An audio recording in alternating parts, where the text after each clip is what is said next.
Selamat datang di Pojok Santai. Sebelum Anda mendengarkan audiobook ini, kami menginformasikan bahwa channel ini adalah review audio dari buku yang ada di Indonesia. Untuk membaca keseluruhan buku ini, kami menyarankan membeli buku aslinya di toko buku kesayangan Anda, baik offline maupun online. Keberadaan channel ini dimaksudkan untuk membantu Anda mendapatkan pengetahuan dari buku-buku kesayangan Anda. Jangan lupa untuk subscribe, like, dan komen.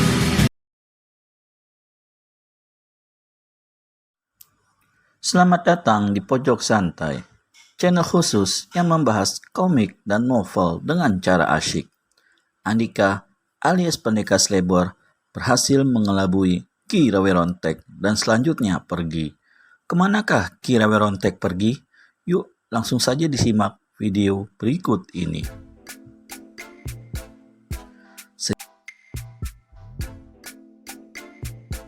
Sejak Andika menyatakan kalau hanya ingin bersahabat, Idayu Wayan Laksmi kini mulai mencoba membuka diri untuk Yaksa.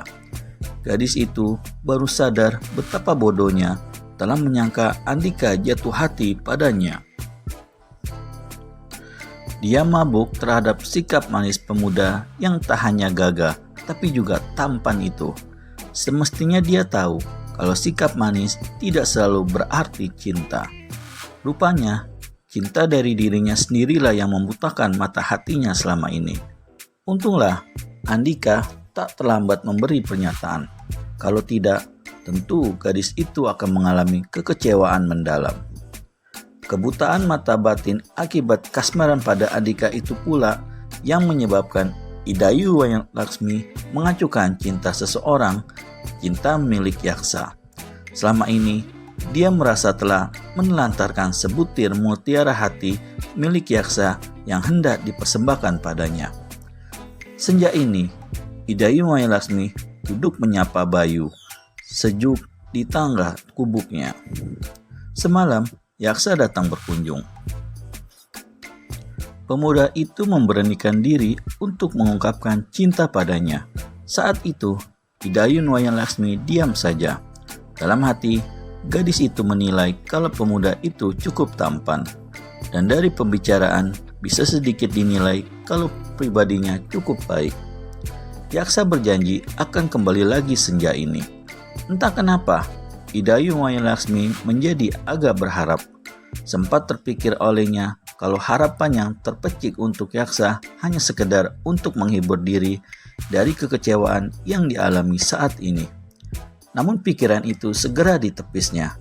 Dia hendak mencoba mencintai Yaksa. Toh, dia memang pantas dicintai. Sore Laksmi, sapa Yaksa. Pemuda itu baru saja tiba di dekat tangga gubuk, tanpa diketahui Idayu Wayan Laksmi. Maklum, gadis itu sedang melamun.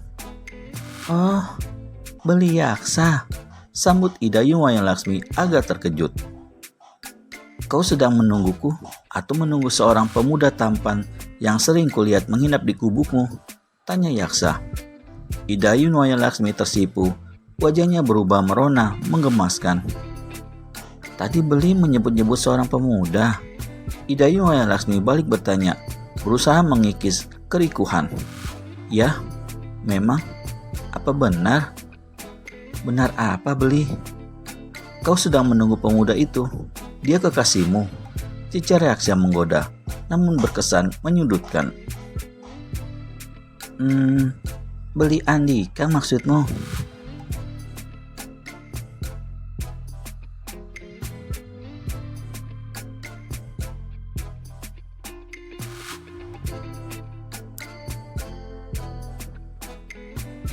Andika? Sentak Yaksa agak terkejut. Pemuda itu langsung teringat pada nama seseorang yang tertulis di kayu bekas dinding gubuk gurunya. Jadi, dialah orang yang guru maksudkan. Gumam Yaksa perlahan sekali dalam hati. Idayu Wayan Laksmi sempat menangkap gumaman Yaksa. Kenapa Beli? Oh, tidak apa-apa. Kila Yaksa tersadar. Apa dia kekasihmu? Idayu Wayan Laksmi merunduk. Pandangannya langsung jatuh pada lembar-lembar rumput di sisi dasar tangga. "Bukan," jawab gadis itu lirih. "Ah, syukurlah. Kukira dia kekasihmu, sebab sikapmu tampak begitu manja," tutur Yaksa.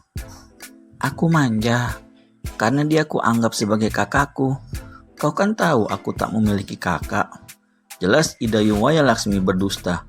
Tentu saja, Idayu Wayalaksmi tak berani mengadukan mata pada mata pemuda di sisinya, karena takut kalau kebohongannya terbaca. Mata memang sulit berbohong. "Hei, dari mana beli tahu kalau mbokku suka bermanja-manja dengan beli Andika?" Tiba-tiba saja Ike Tutregek menyelak dari mulut pintu. Rupanya anak muda tanggung itu nguping sejak tadi. Yaksa terkejut. Dari mana ya?" kata pemuda itu bingung sendiri. "Nah, Mbok, ini dia orangnya suka mengintip-ngintip rumah kita," tuding Ike Tutregek tanpa tedeng aling-aling. "Untung saja dia termasuk kebal bintit. Kalau tidak, tentu matanya sudah dijejali bintit-bintit. Hahaha." Tawa Ike Tutregek langsung meledak. "Ike Tutregek?" bentak Idayu Wayalaksmi.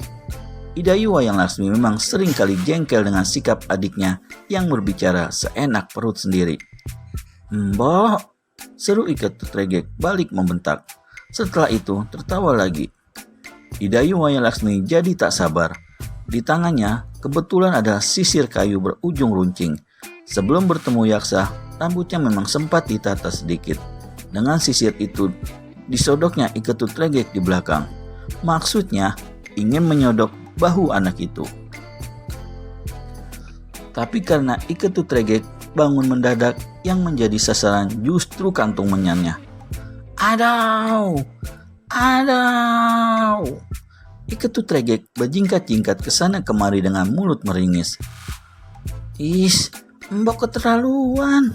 Kalau nanti tidak ada perempuan yang mau padaku, Mbok akan kusalahkan loh." Mata Idayu Wayalaksmi mendelik besar. Omongan Ike Tutregek sudah kelewat batas. Tangannya cepat bergerak, hendak menyodokkan lagi ujung sisir ke kaki anak itu. Maksudku, Mbok tolong doakan agar aku jadi ganteng. Kalau tidak didoakan, berarti tidak ada lagi perempuan yang mau. Dari anak muda tanggung ini. Bagaimana kisah pendekatan Yaksa kepada Laksmi selanjutnya? Temukan jawabannya di video selanjutnya hanya di channel Pojok Santai. Segera subscribe dan tekan tombol lonceng untuk mendapat notifikasi video terbaru dari kami. Terima kasih dan sampai bertemu kembali.